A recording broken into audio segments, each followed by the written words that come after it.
So someone brought it to your attention at some point during the season. I think it was you.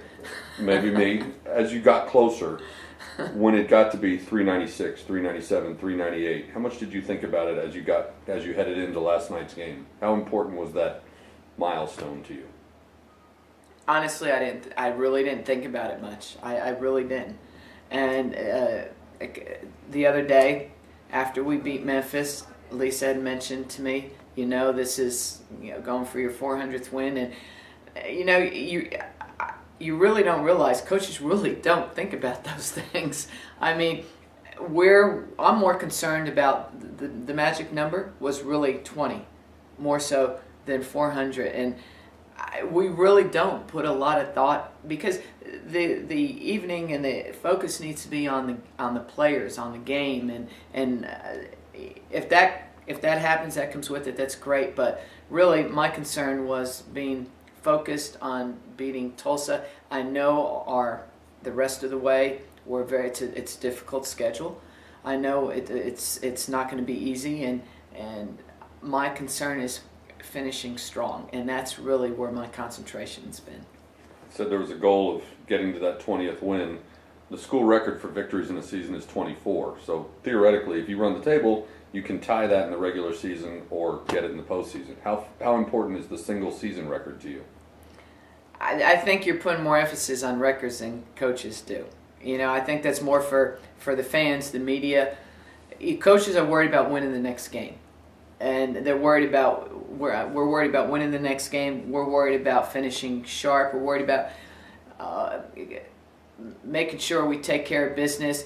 We've had a successful run. As a coach, we're trying to make sure that we continue that successful run. So that the records come with that if we have that run, but I'm be honest, it's not at all anything I think about. When we beat Memphis and I looked at our record, and Travis gave me the stats, that's when I said, wow, we win next game, we can win 20 games. And that's kind of how coaches think. Next year, SMU moves to the Big East. Obviously, you're not done with this year. Like you said, you've got games to play, games to win between now and then. But will you go to the Big East feeling like you've got 400 wins on your resume, or will it be like being a rookie all over again, starting 0-0? Going to the Big East, you're going to one of the best women's basketball conferences in the country. It's going to be a totally different style of play. It's going to be totally different for our players, for travel, for everything, the type of new teams, new coaches. It's a very physical conference, and we're going to be the rookies in the conference. So fortunately, we have a few other rookies that are going to be with us, because there will be some other new teams in the conference. But it's a feeling out process, and the beauty of it is we only have one player graduating, a very important player, Alicia Fillmore.